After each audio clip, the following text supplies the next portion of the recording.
name penciled in into that leadoff spot for years to come, and I'm very excited about that. But unfortunately, his hype's been a little downplayed because of the trade deadline noise, which I feel like it's a little bit unfair because this was a guy who, he's the future. He is part of the future, and it's certainly his performance at the beginning of his career. He can't go undervalued. So we just wanted to get that out there. I think we'll talk a lot more about Bichette next week once all this trade deadline noise dies down, but certainly A+ in terms of making a first impression. But before we talk about more about the trades that did happen, we'll talk about one of the trades that didn't happen. Ken Giles, a guy who the Blue Jays could have been their number one asset, could have brought in their best return. He can't be traded because of an injury that sort of happened a little last minute. Had to get a cortisone shot in his elbow, I believe. I can't remember exactly for sure. Maybe you can clarify that. But he's ultimately staying put. And all I can say, and I got two words to say about this, tough break. Would you agree? Yeah, no doubt about it. When the Jays were in negotiations, and I heard they were in deep negotiations right before the 4 p.m. deadline, just on Wednesday, I believe, teams were certainly still engaged on Ken Giles after his elbow concerns, but again, it goes to show that teams weren't going to pay the full price for a broken Ken Giles, whose injury report is certainly not pretty, and when they exchange his medical information, it's certainly not pretty, but it is certainly a tough break for the Blue Jays. Just perfect timing, but I believe it was in July earlier. He's just not been looking right. He came off the IL early July, and Charlie Montoyo, he pitched him in 3 back-to-back games, which certainly did damage Giles, it's supposed to seem. And it's just such a bummer to see Giles not get traded because we know what we're going to get out for him. Many relievers did not move this deadline. Felipe Vasquez did not get moved. I believe there's some other names. I can't get off the top of my head. They did not get moved, but I believe the Yankees were a big player for Ken Giles when striking out on Stroman. So maybe we could have got a Clint Frazier out of Giles. Who knows?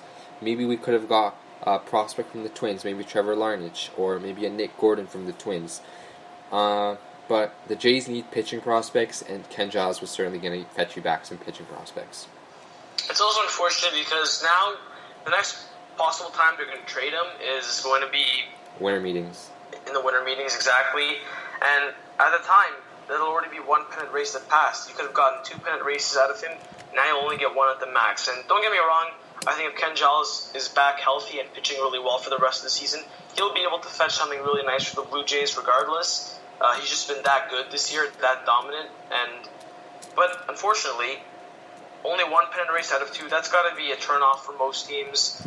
That really can't help the best return possible. So that's really unfortunate break there. He's a guy who if he had been healthy, could have brought in something maybe even better than what they got for Stroman, because he's a guy who's got lights out stuff, comes in, throws that fastball, strikes people out, he's got closer experience. He's just the ultimate guy that you want in your bullpen at the back end, the guy that the Red Sox could have used, maybe even the Yankees. We've seen them try to out bullpen teams in the playoffs over the recent years, so it's very unfortunate there, and I guess you're just hoping to recoup any sort of value you can when he's healthy, come back and pitch well, and see what you can get from him at the winter meetings. That's all there is to it. Yeah, and maybe even attach a prospect to Ken Giles to maybe maximize the return, because certainly in free agency happening at that time, teams can certainly slow play the free agency market, and maybe it won't be such a big market for Ken Giles.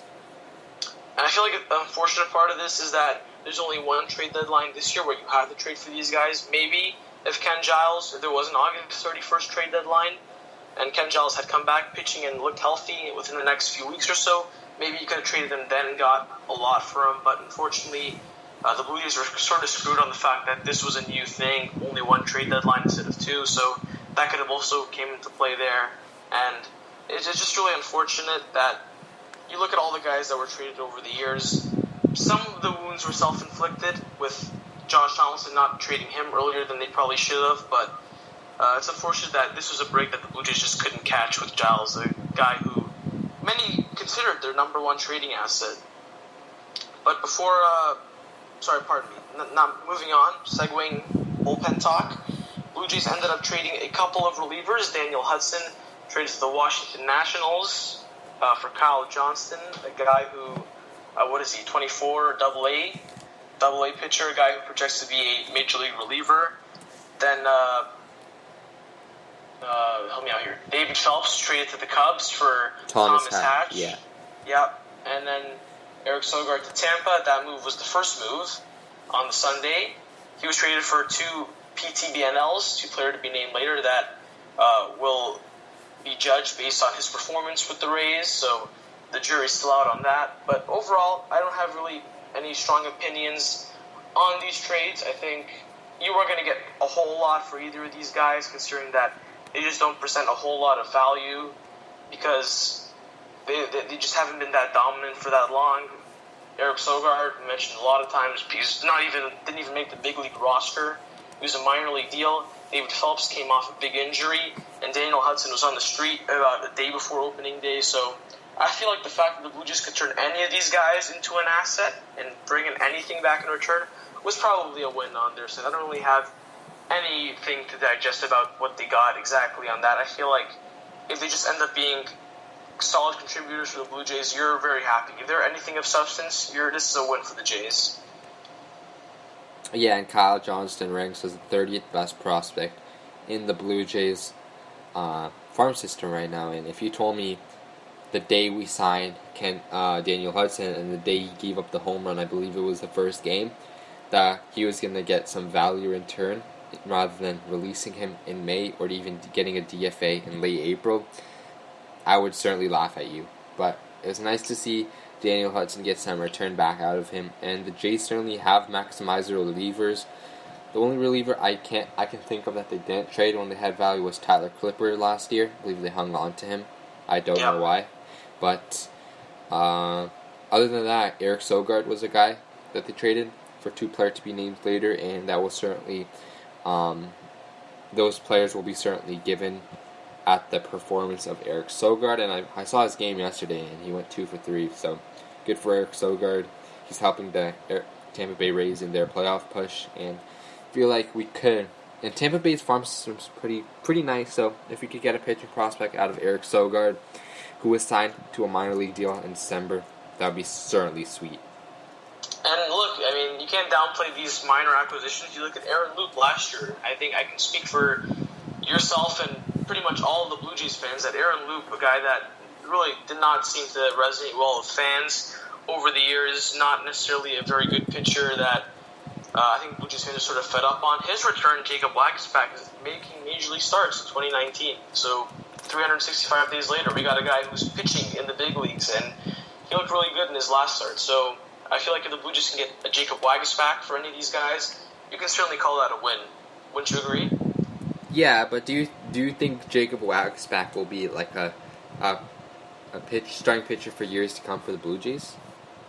I'm going to say no, but who knows? I mean, you're trading Aaron Luke, well, why not? Like, just get someone that can, at the very least, be a depth piece. You know what I mean? You're not losing much. Might as well get something that can help in any sort of way for the future. Yeah, no doubt about it. Alright, last few players to cover. Freddie Galvis stayed put, as did Justin Smoke. You surprised any of them stayed? No, not really that much, because there wasn't a market for shortstops out there. Team certainly had all their starting shortstops. Maybe if a team wanted a veteran presence, but for Freddie Galvis' sake, I'm happy that he stays. He's a nice guy, great clubhouse guy. I certainly can feel that shortstop. I believe it is a low year for him at shortstop, but certainly nice to see him stay. Mentor Bo, mentor Vladdy. But Justin Smoke, I believe he was going to get traded as his market emerged with Philadelphia and then Cleveland, and I believe there was one other team. But Tampa, yes. But Tampa got Jesus Aguilar, and the Phillies got Corey Dickerson, and the Indians got Yasiel Puig. So certainly there wasn't a market for Justin Smoke that developed, and they would certainly be prime August deadline, waiver deadline trades. But since we don't have that this year, it certainly hurt the Jays in favor. But for Justin Smoke's case, I believe he wants to stay here. He's a good guy, and I believe we should re-sign Justin Smoke to a cheap 1-year, $6 million deal And then... Yo, you listened to the letters, didn't you? Yeah. Yeah, I know. Arden's only made that point. The Blue Jays should re-sign Justin Smoke on a 1-year deal. That's sort of like, why not sign? You're going to need big league guys who've been here before, guys who are familiar within the organization to come in and step in for next season, because as he also mentioned, there's really no guy that's ready to come in and step in to be that guy. Rowdy Tellez we've seen, but I mean, you really think that he can be a guy who can get consistent everyday playing time at first base? I'm not sure that's the case, so I feel like bringing in Justin Smoke won't hurt for another year on a cheap deal, and who knows, maybe if he comes in and has another great year that he's had the last few years, maybe you can trade him for something a little more of value. So I think that's a thought that I'm certainly interested in. Yeah, and Freddie Galvis' club option will certainly be picked up by the Blue Jays, don't you think? Yeah, unless they trade him in the deadline, in the winter meetings or something, I would expect him to be back next year. He's had a pretty decent year. I think he's a valuable player because he can play every day. He can literally play every day. He does not get hurt too often. He did have that little blip earlier in the week, but he came back and he's playing now again. So I feel like he can be a very valuable player as a utility man or a fourth infielder, or even when a guy gets hurt, goes down, he can step in and play every day. And he's, like we mentioned, he's been pretty serviceable with the bat this year, and certainly a guy who's known for his gloves. So I definitely would be very surprised if his option isn't picked up next year. Yeah, and teams like the White Sox maybe take a gamble on him with Ryan Goins starting as shortstop for the White Sox right now. Yeah, absolutely. I think that pretty much covers it for all the players that were in the conversation to get traded. Not sure what else there was to talk about in terms of the Blue Jays, unless you have any other topics you'd like to go to. Maybe we can head to the mailbag, or anything else you want to cover before we do that. Yeah, no, I think we covered it all today. Talked about the trades, talked about what they could bring, talked about how the Jays could have more maximized the return, but yeah, and we previewed what could happen with Ken Giles, so I think we covered it all. We talked about Bichette, so I think we could go to the mailbag right now. Alright, let's see what the listeners have for us. So we did get a few negative comments, a lot of negative comments. Shocking. Yeah, very shocking. But it was to come, and there are more statements in general than comments, than questions, and that's not shocking at all too, but most of them were, should the Jays fire Ross Atkins? No. And that's not a popular opinion, because certainly if you're on Twitter at all and you follow anyone on the Blue Jays Twitter, should they fire Ross Atkins? No, I don't think they should. I feel that they've got a plan in mind, and I feel like when the Blue Jays made the hire to bring in Mark Shapiro and Ross Atkins, there was a clear plan in mind after this era of Blue Jays baseball concluded, and now that it's over and the rebuild has started, you gotta see it all through. And right now, despite the fact that this trade deadline might be a little underwhelming, you can't really hate on the fact that a lot of these guys that are fun to watch for the Jays now, they're all related to Mark Shapiro and Ross Atkins. Bo Bichette, Kevin Biggio, Lourdes Gurriel Jr., all brought into the team by Ross Atkins and Mark Shapiro, Nate Pearson at the AAA level, just to name a few. And a lot of people make the point that Vlad Guerrero Jr. wasn't brought in by Ross Atkins. Well, that's certainly true.